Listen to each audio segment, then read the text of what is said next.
Welcome to Work from the Inside Out, a podcast that highlights real-life stories, practical strategies, and best practices for transitioning your career from unhappiness and dissatisfaction to fulfillment, meaning, and joy. Now here is your host, career and executive coach, Tammy Guler-Loeb. Hey everybody, I am so excited to introduce my guest this week, Mary Van de Wiel, also known as Van, and prefers to be called Van. She is a visual storyteller. Visual storytelling is the cornerstone of her life. As founder of her corporate branding agency with offices in New York and Sydney, and now as designer bringing her art-based collection of luxury products to life in Mexico, it is, above all, a clear visual statement, a coda to her personality. Van was dubbed brand psychologist by Time Inc. magazines when her agency launched People Weekly in the Australian market. The first time the publisher had ever launched People Weekly in the Australian market, the first time the publisher had ever launched a title offshore. As Chief Creative Officer and founder of the award-winning agency with offices in New York and Sydney, her clients included Nestle Nespresso, Macau International Airport, the Museum of Modern Art in New York, Comcast Cable Communications, Sydney Opera House, Sony, the National Constitution Center, and many more. She sold that agency in 2005. As a weekly radio show host for 4 years, New York Brand Lab Radio, her guests included a very dear friend of ours, Dory Clark, Ace Bursell, Simon Sinek, Professor Hitendra Wadhwa, Sally Hogshead, and many more. As a workshop leader, she takes her signature New York brand lab workshops across the U.S., Latin America, and Australia. As a speaker and moderator, Van has been called a business provocateur and innovator in the brand intelligence space. Today, her consulting clients include startup CEOs and boutique agencies.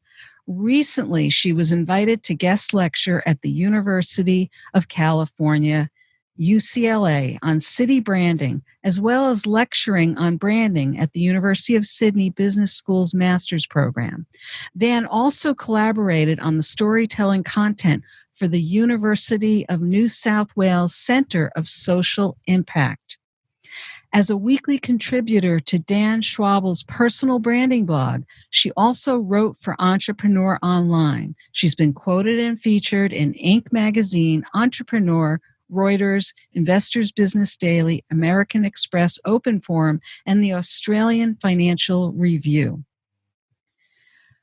Her newest line is Black Line Crazy, a limited edition design collection. She's currently based in Mexico, where she developed, designed, manufactured, and launched a luxury collection of accessories and homewares based on her signature bold black and white paintings.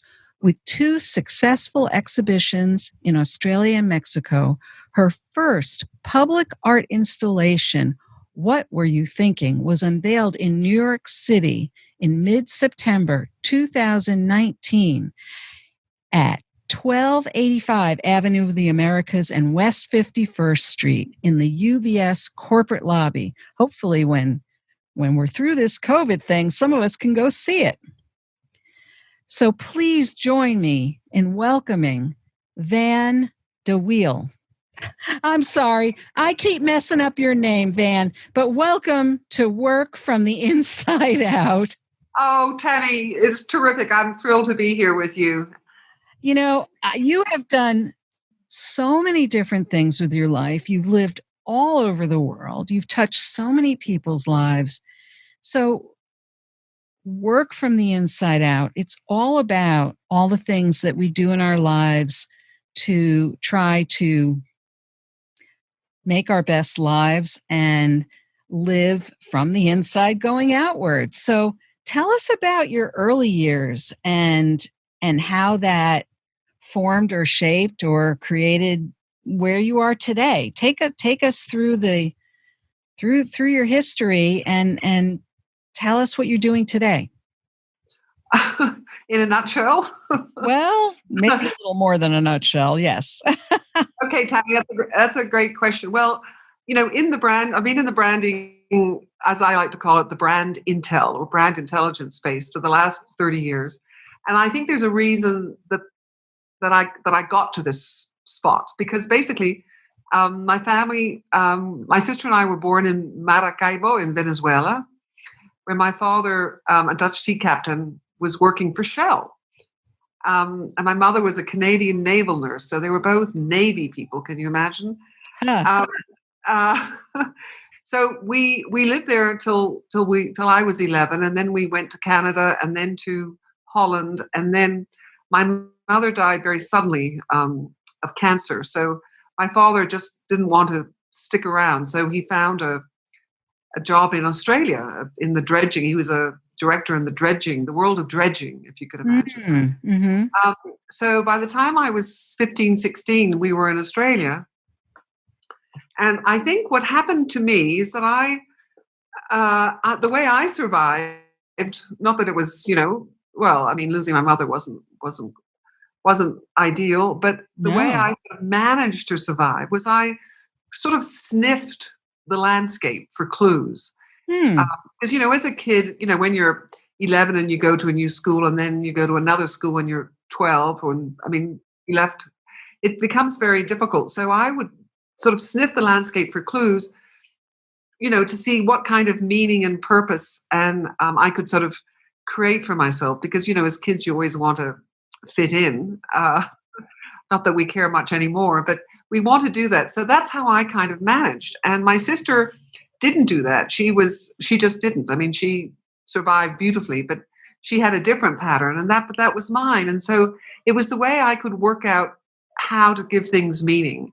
And I think that's actually what to me, it's no wonder that I'm in the branding space, because what I love to do is help people work out, who they are, why they do what they do, why it matters, and why any of us should give a damn, basically. Right. Yeah. So I still am helping people. I'm still sniffing the landscape, Tammy, in the invisible clues that actually help inform us and help us tell a story. So I think there's a big connection there.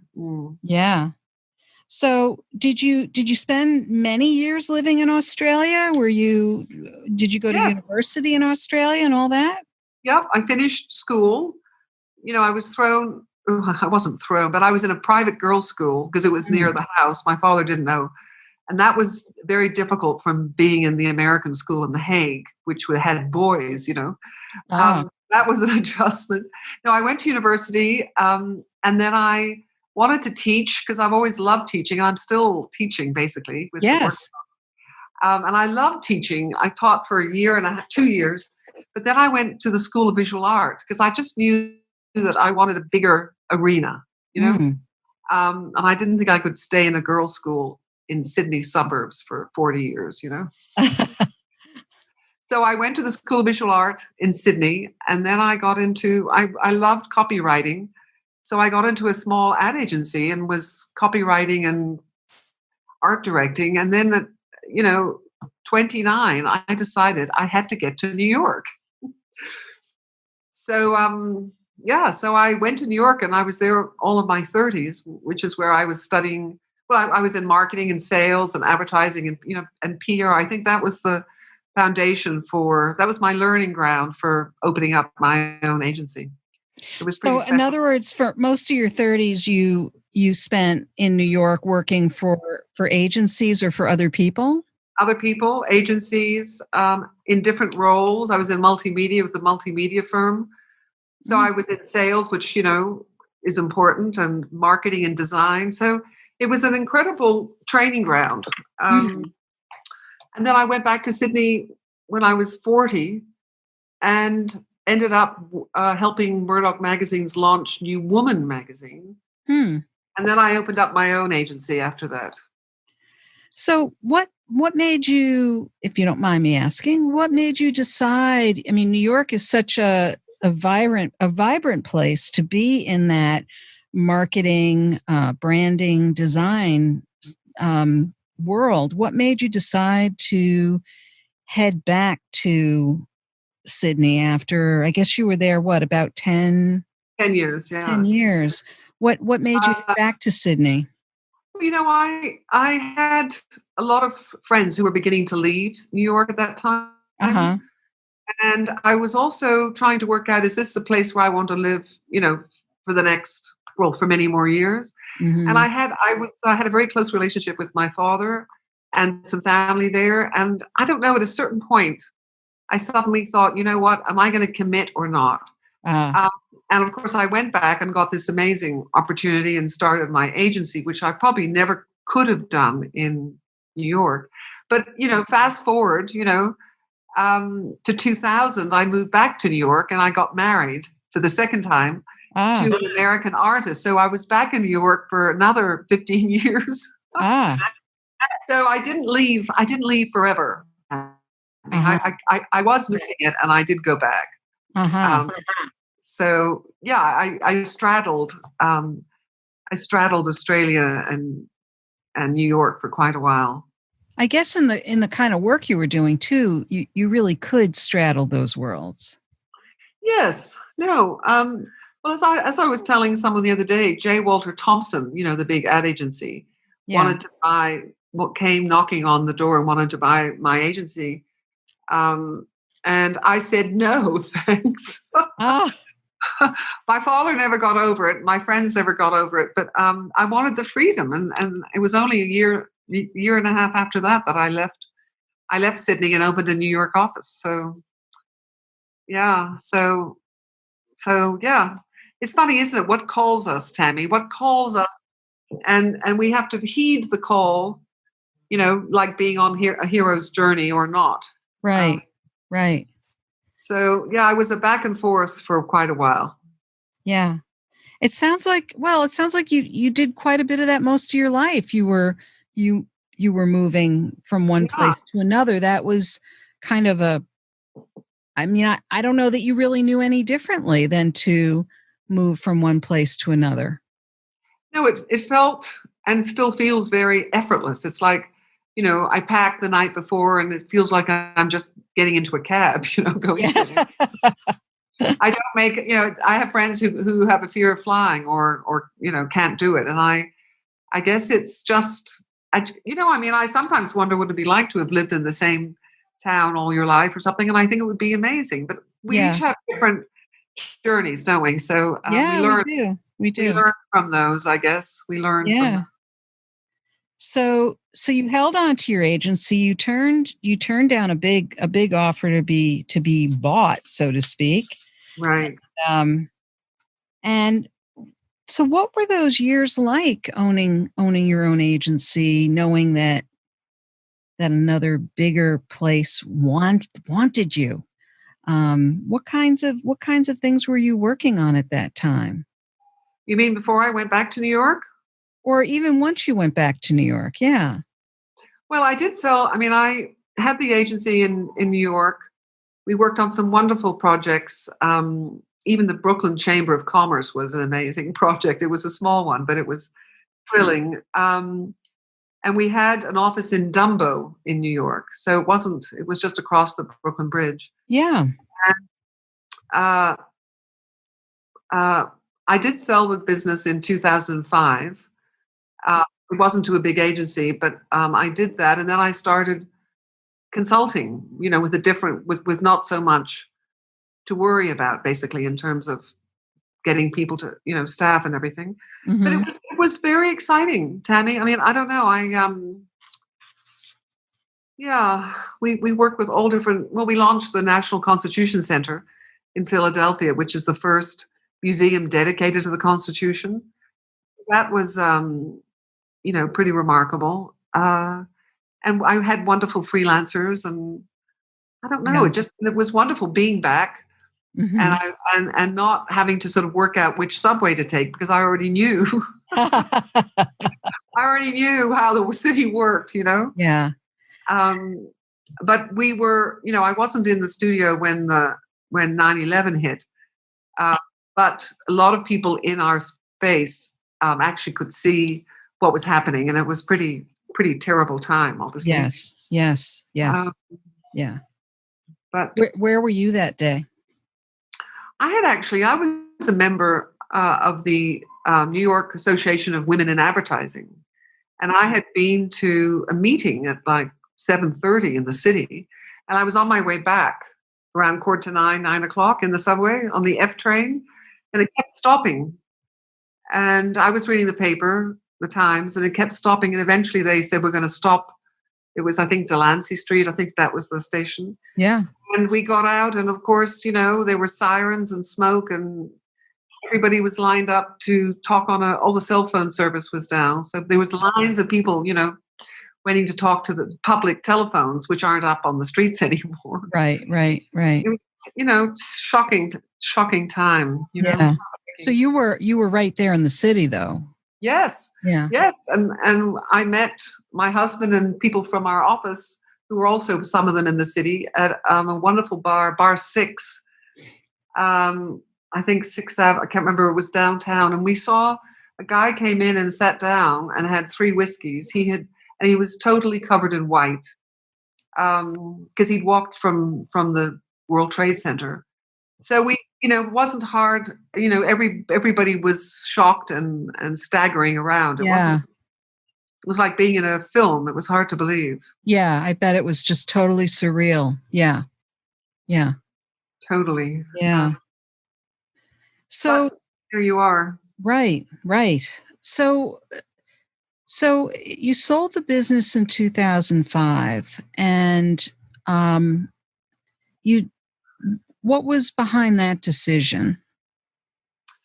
Well, it was hard because I still had the agency in Sydney, and I was going to bed late talking to Sydney. Yeah. And I, had the agency in, which was smaller. It was a smaller office in New York. But I just think it became a lot to handle, and this offer came, and I was, thrilled. So I just thought it might be an easier path, not necessarily easier, because I kept working. I mean, I obviously wanted to keep working, so I kept consulting and did different things in the consulting arena. So, I mean, it wasn't like my life changed at all. It's just that I didn't have to talk to Sydney every night, dealing with the agency there. So, yeah. So it didn't really change your life that much? Well, no, it wasn't like I was going to stop doing it. I still was consulting, and I actually got a lovely gig with Carol Evans at Working Mother Media, help them do some amazing things. So I was just, having some interesting collaborations with companies and entrepreneurs, and it was I was still doing my radio show as well. So it was. Oh, right. That's right. I was busy. I was certainly busy, but it was just a different intensity, I guess. Yeah, that's what it sounds like. So when you had the agency up and running all those years, did you have any full-time employees, or was it all freelance? You had full-time employees. No, I had full-time in Sydney. So I had a payroll that I had to take care of. I had designers and production people and operations people, and a wonderful writer. And in New York, it was freelancers. I was only working with freelancers up to sort of 5 or 8. It wasn't like a huge office. It was more like a family, which is always how I've loved to work. On a smaller scale. I wasn't trying to become an empire. Right. So it really worked for me. So that made me happy. How did the radio show come about? When did you start that? And that was all in New York, is that right? Yes, it's actually Blog Talk Radio, which is still going. And I love radio. I mean, talking to you is a treat, because I just think there's something magical about radio or podcasts. And this was pre-podcast, right? This is very different. And you can go on to my site and see it was actually from two, 2000 to 2015. So so it was a long time ago, Tammy. It Yeah. doesn't feel like that, but every Wednesday morning at 10 o'clock, I would go on and say, good morning. It was called the New York Brand Lab Radio, and I interviewed some amazing people, as you Yeah. mentioned earlier. And it started out as sort of 50 minutes, and then I just pulled it back to half an hour because more and more people weren't having time. But I had one of the wonderful top people at Etsy on, and I had like 5,500 people listening. Wow. And I think I didn't have that many for Simon or Dory because I had just started out. But Yeah. I just noticed recently that, and I've been in touch with them because it's been so long, they've taken off all the audio. So what I have to do now is pay them to sort of set me up again, and I'm going to get the audio back up. So fun. if you go to maryvanderwiel.com, you'll see it, but you can't listen to anybody, but you can see the schedule. Oh, wow. Yeah. But you're going to try to put the audio back up? Yeah, I think so. Yeah. Oh, that would be wonderful. That'd be great.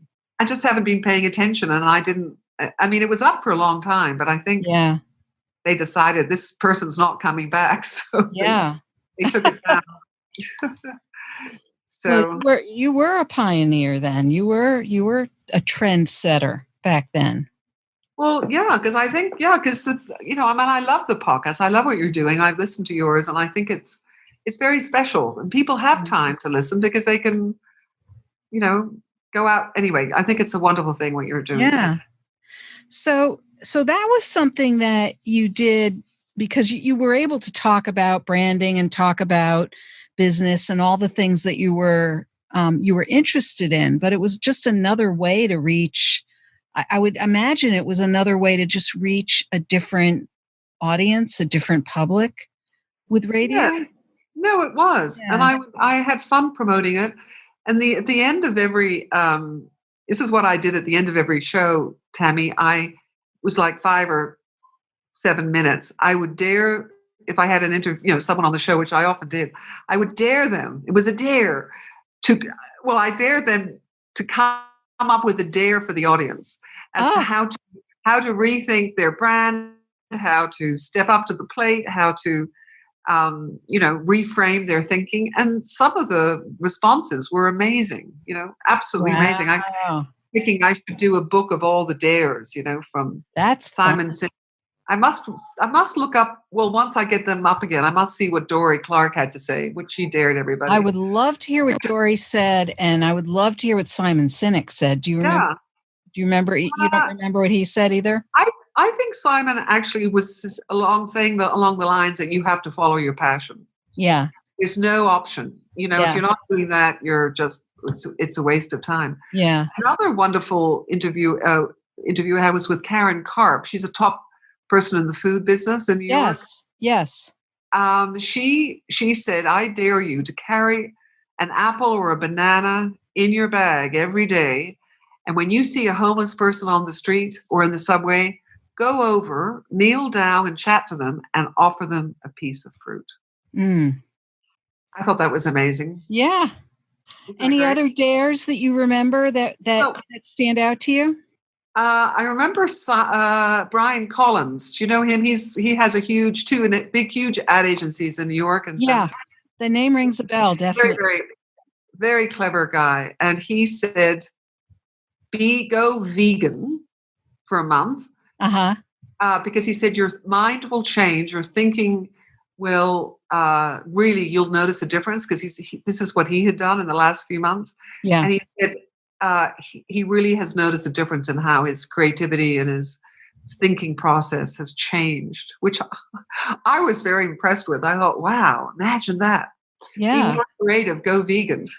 So did you ever try any of the dares that your guests talked about at the end of the show? Yes, I did. I did carry an apple or banana with me, and I did stop and offer, it was quite challenging at times, but I did want to do that. Yeah. I am often vegan. I go back and forth. But it was such a lovely surprise, It was always a surprise to see.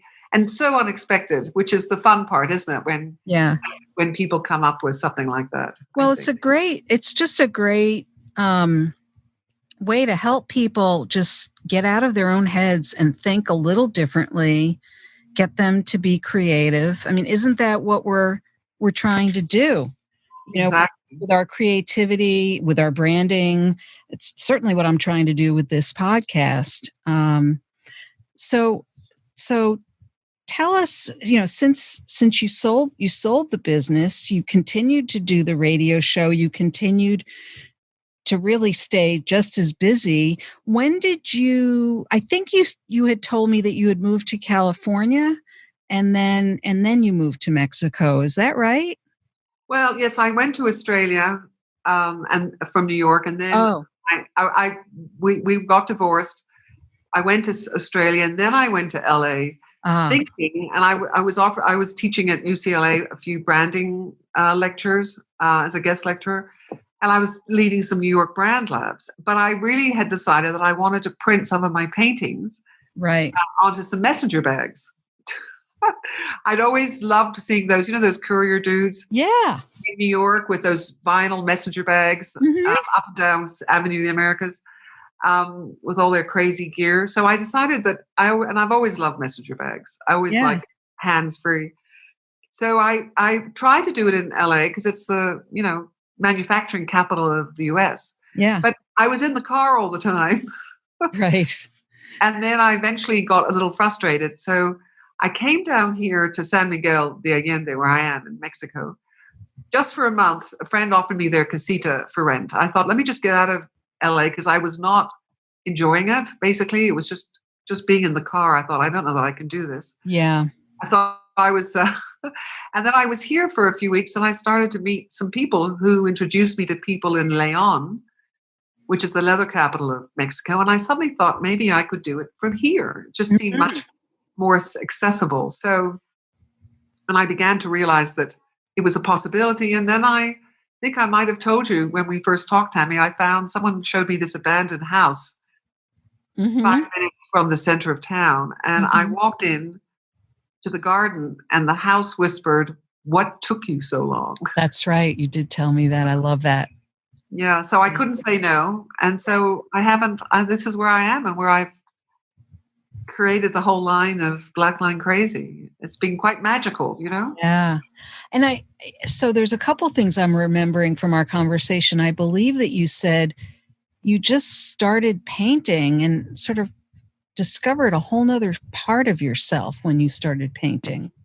Yes. I mean, I was here and I decided one day, a friend actually said to me at lunch, Van, you're an artist. You do know that, don't you? And I actually burst into tears. Because nobody ever, I knew I was creative. But I never thought I was an artist. But the next day I went out and I bought some brushes and a can of black house paint.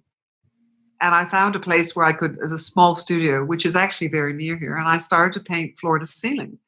And that's how it started, and I just didn't necessarily know what I wanted to do. But as I write often, Black Line Crazy sort of took me by the hand and led me down a path I could never have imagined. So I find that remarkable. It wasn't like a strategy or decision I made. It just sort of, the energy I just kept following this path, and so there was no strategy, Tammy. Well, but it may not be a conscious strategy, but I would say it's a strategy of following your intuition, that there's an intuitive piece there that, maybe you don't think of it as something intentional that you put your conscious mind to, but you still have to allow it in enough to be able to do something about it, to go to the store, to buy the black paint, to find the studio to work in, to put it into action. And in a way, it's almost like your friend who suggested you were an artist. It was almost a little bit of a dare. Yeah, that's a good way of looking at it. Yeah. Maybe a gentle, loving dare, but makes me think about the end of each of your radio shows. It's almost a little bit of a dare. I think about, if you burst into tears, it's almost like you think about those dares. It's like it touches a part of you that is really kind of almost crying to come out. And Well, I you was may not know it. You may not know it, right? exactly. But it No. it does it. I'm listening to the trajectory of all the things that you've done in your life, and while there's some common threads that follow through, there's a lot of movement and a lot of change along the way. And I think about so many people who are afraid of change, and it sounds like you swim through change. And maybe not swim. Maybe it Dog sounds paddle. like dog paddle. Well, I mean, swim as if you make it sound like, well, I moved from Australia to New York, and then I went here, and then I went there, and it's all like, like second nature to you. Whereas for someone else, this would be,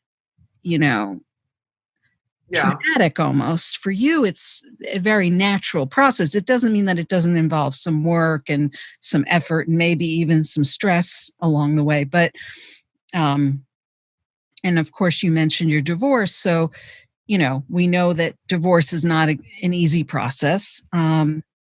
And so, I understand that there are parts of making changes that are not easy, but it does sound like you've embraced both change with a wholeheartedness, and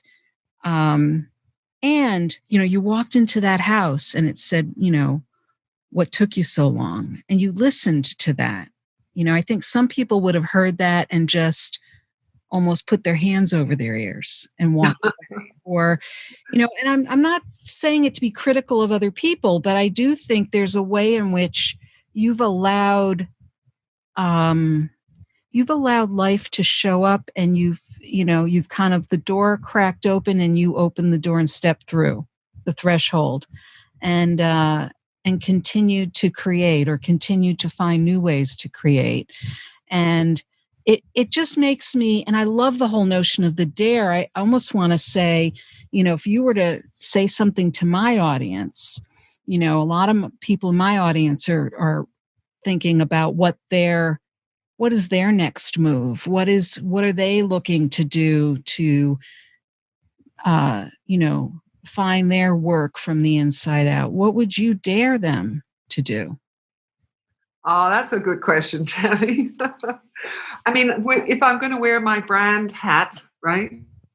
Yeah. I mean, I could take it off and just talk about. You can be whoever you want to be, Van. Oh, goody. Well, I think there's so many issues going on right now in this time with the COVID-19. I think so many people I know and hear about, and I assume so many of us are all struggling and trying to redefine, how are we going to communicate our business or our brands, in the middle of this crisis, Right. unprecedented crisis. And I think that somehow allowing ourselves to almost kind of tread gently on a new path to check out, for example, or ask ourselves questions, who am I actually? Is this the business that I really want to be in? Yes, it is. Okay, well then how can I make sure I'm communicating a message that is heartfelt, that is transparent, that is authentic, that actually will resonate with my people? I hate the word customers or clients. I just love the fact that we are human, right? How can we be more human? How can I, if I love what I'm doing in my business, how can I connect more with other people? And in this time, if you're not happy, or if you're, struggling with, is this really what I want to be doing? It's sort of daring yourself to take up the challenge and sit down and think, well, okay, what are the options? How can I reinvent myself? Or and obviously we can't travel too far to do that, but I don't know. I just think it's interesting time. I Yeah. think we're all going to be different by the time this is over. Yeah, and I think when we say this is over, we're not going back to what was. We're all Exactly. changed as a result, and here we are. We're recording this in June 2020. By the time this episode airs, it'll be some time beyond that. But I think what I hear you saying is, you're kind of daring the audience to be as dare to be yourself in a way. And I know that sounds trite, but I think there are times where when we're trying to either connect with other people or impress other people in a certain way, we often, and I see this with some of my individual clients who are, let's say, trying to get a job, even where they are trying to say the right thing to somebody. Mhm. And they're doing it as if they're almost a mind reader, like they know what the other person is thinking or wanting to hear. When in fact, if they would just say what they really think Mhm. and share who they really are, that's going to come across a whole lot better. So it's it's like being your own personal brand or being your own business's brand. Right. It really it cuts across from the individual level to the business level, and we can see it all over the place where we see a lot of it going on right now, where you see even all these very famous celebrities, well-known figures who are talking to us from their homes, and they're not wearing makeup and their hair is getting longer, or you see the roots, or they're Mhm. we're seeing people as being more real and more human, and a lot of people are really enjoying that. um, and Absolutely. so I think what you're pointing to is really daring people to show up as who they are and to speak to that. Mhm. Show up like you mean it, right? Show up like you mean it. And also, ask yourself, when's the last time you checked your brand pulse? Is it showing vital signs? Because this is the other thing. If you really are yourself and you can actually communicate that you are who you say you are and be Mhm. bolder and more provocative, Yeah. this is the time to do it, and to test it out and to make sure, you're not a dead brand walking, you're not. I That's my humor in my business. love that. You can tell when you see a dead brand walking. There's no energy, listless. No one's at home, so Yeah.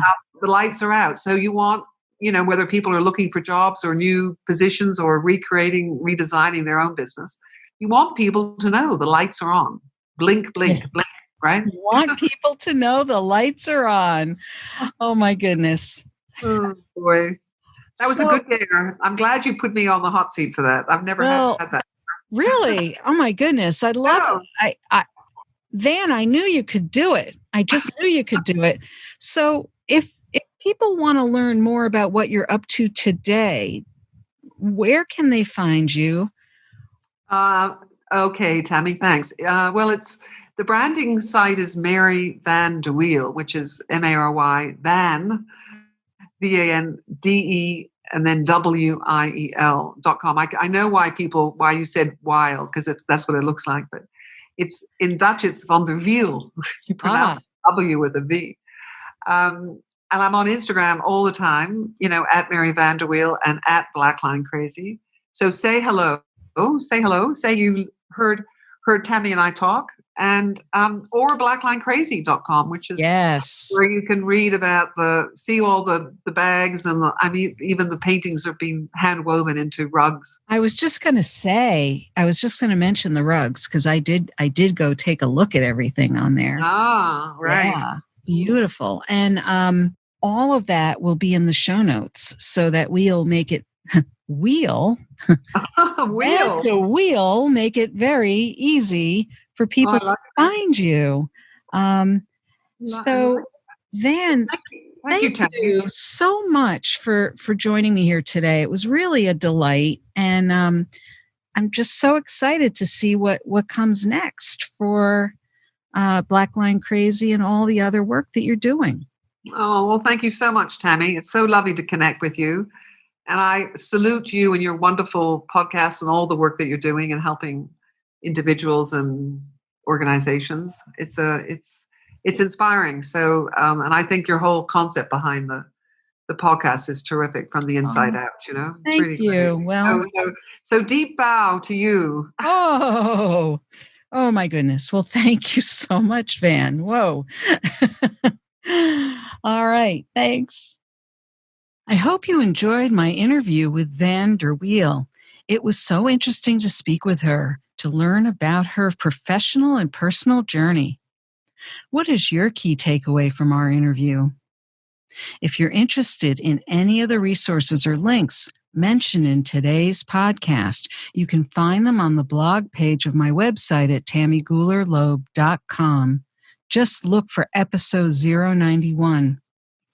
Are you thinking about what your next professional move might be? Perhaps there was a thought or idea that was sparked by listening to today's conversation that you'd like to put into motion in your life. Or maybe you're just feeling a little stuck. Get specialized group and individualized support, insights, and accountability from a brilliant mix of professional women in a safe, non-judgmental creative space. Join one of my small hybrid mastermind coaching groups. Groups are starting now on a rolling basis. You can learn more at bit.ly/navigating career change. That's bit.ly/navigating career change. If you were inspired by this episode with Van, please share it with your friends and colleagues, and don't forget to subscribe so you don't miss next week's show. Remember, subscribing is always free. Are you enjoying the podcast? I'd love to read your review on Apple Podcasts. It's easy to find through my website at tammygulerloeb.com/podcast. Just click on the Apple Podcasts button and follow the instructions provided there. Thanks so much for listening. And remember, it's never too late or too impossible to increase your sense of fulfillment and satisfaction in your work and other meaningful activities. Let me know how it's going for you. And who knows, maybe you'll be my next interview on this podcast. Bye for now. Thank you for listening to the Work from the Inside Out podcast. For more information, you can find us at www.workfromtheinsideout.com.